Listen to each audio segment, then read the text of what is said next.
On to another football story that is making the headlines all over the world because of its originality. Turkish officials found a new way to punish supporters for improper or violent behavior. Instead of forcing teams to play games behind closed doors, they approved a rule that allows women and children to attend. On Tuesday night, Fenerbahçe banned only male fans from attending a league match against Manisaspor and filled the Sukru Sarajevo Stadium with 43,000 women and children under the age of 12. The atmosphere was electric, let me tell you, as the female supporters knew all of the team's songs and cheers. Before the match started, players threw flowers into the crowd. If you're wondering, the game ended 1-1. But of course, this match was about so much more than just the final score. It was about a fantastic initiative. To get more on this story, earlier I spoke on the phone with Fenerbahçe Vice President Ali Koç. I started our conversation by asking him to describe the atmosphere inside the stadium in Istanbul.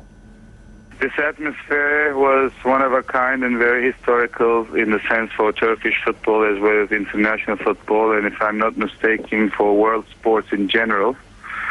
The evening was set up as a result of a fine the club had received in a previous match, and we were supposed to play 2 league games without fans, and the Football Federation said no more games without fans. Children under the age of 12 with their parents can attend. This was communicated to us on Monday. Tuesday night, we had 43,000 people in the stadium, and it was beyond the call of duty how the fans has embraced the club. As you know, the club is going through some troubled times with allegations concerning match fixing, and the impact this has had on the fans is being since 3rd of July has been tremendous, and the fans have, as I said, gone beyond the call of duty to embrace the club and to fight for the rights of the club.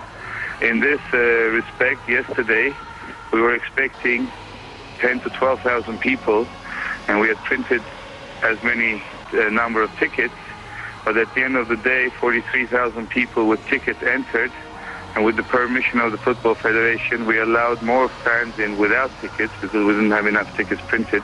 Our capacity is 52,000. And the women of Fenerbahçe Sports Club has showed us what they can do for their club, what they can do for Turkish football.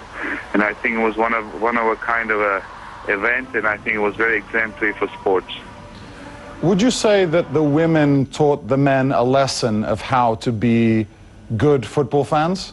Being a man saying something like this is very difficult, but at the end of the day, what we experienced starting from 9:30 in the morning, when the queue started in front of the stadium, until 10:30 at night, where the game ended and the stadium was empty, what we experienced with the women was very different to what we experienced from the men. And it was a lot more colorful, a lot more peaceful, a lot more exciting and joyful. And I have to add here that you had to personally come to buy your ticket. You could not buy tickets for other people. Women had to personally come and buy the tickets themselves. And in the lines, we saw waiting for tickets, and at times they had to wait a couple of hours because we ran out of tickets and tickets were being printed. The lines were a lot more peaceful, harmonious, colorful, joyful, with a lot of songs, a lot of chanting and solidarity. Men, I think, have less patience when they wait in line for tickets. Coming to the stadium, of course, men are a lot more loud and not more synchronized, but the women were a lot more passionate and a lot more encouraging. I think this event, not only for Turkey, for world sport, is a very interesting event, and I'm very happy that you're communicating this as much as you can internationally, and it will be a lot more pleasant to see more events like this. In 2 sentences, what did the players tell you? Now, the reaction of the players, they were very much pleasantly confused to start with, and they were because the games without fans is a big letdown, and the performance of the players significantly dropped in games with fans, with no fans. Yesterday we ended up with a draw, and the biggest impact and the biggest letdown for the players was that the fact that they could not send the fans home with a victory. You lose points here and you lose points there. It's early in the season. It's only normal. Nobody's worried about losing points. We were very much disappointed that we could not send the ladies and the children home with a victory. That was the biggest letdown for the players, or players felt like they let the crowd down. But other than that, everything was a big plus.